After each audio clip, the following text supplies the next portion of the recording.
Bayangkan, ada seorang manusia yang melakukan kesalahan.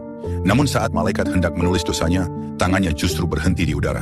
Bukan karena dosanya kecil, bukan karena ia orang saleh, tapi karena Allah melarang malaikat mencatatnya. Bayangkan betapa menggetarkannya momen itu. Di langit, malaikat rakib dan atid selalu siaga. Tidak pernah lalai, tidak pernah menunda. Setiap kata dicatat, setiap pandangan ditulis, setiap niat yang buruk pun masuk ke lembaran amal. Namun malam itu berbeda. Di sebuah kamar sempit, seorang hamba duduk sendiri. Tidak ada orang, tidak ada yang melihat. Ia baru saja melakukan dosa. Dosa yang jika manusia tahu, ia akan dipermalukan. Tubuhnya gemetar, dadanya sesak, air matanya jatuh tanpa suara. Ia tidak berteriak, tidak menyalahkan keadaan, tidak mencari pembenaran. Ia hanya berbisik dengan suara yang hampir hancur. Ya Allah, aku malu padamu. Kalimat itu belum selesai diucapkan. Saat malaikat pencatat amal bersiap menulis dosa itu, tiba-tiba terdengar perintah dari langit. Tahan, langit terdiam.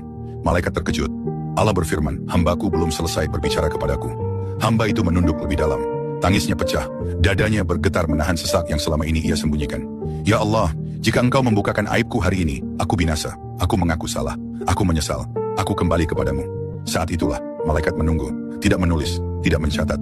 Karena Allah belum memerintahkan apa-apa. Lalu terdengarlah keputusan yang membuat seluruh langit bergetar lembut. Allah berfirman, selama hambaku menyesal sebelum dosanya dicatat, aku lebih mencintai taubatnya daripada menghitung kesalahannya. Dan Allah memerintahkan malaikat, jangan catat dosanya. Gantilah dengan satu kebaikan, karena ia memilih kembali kepadaku sebelum aku menutup pintu. Malaikat pun menunduk, bukan karena takut, tapi karena kagum pada luasnya rahmat Allah. Hamba itu tidak tahu apa yang terjadi di langit. Ia hanya tahu, dadanya terasa lebih lapang. Air matanya berubah menjadi tenang.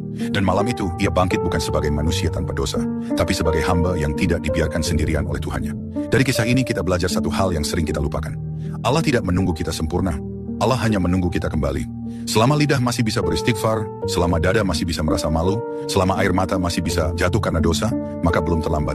Jika hatimu bergetar, tuliskan di kolom komentar, ya Allah, jangan biarkan dosaku tercatat sebelum aku bertaubat.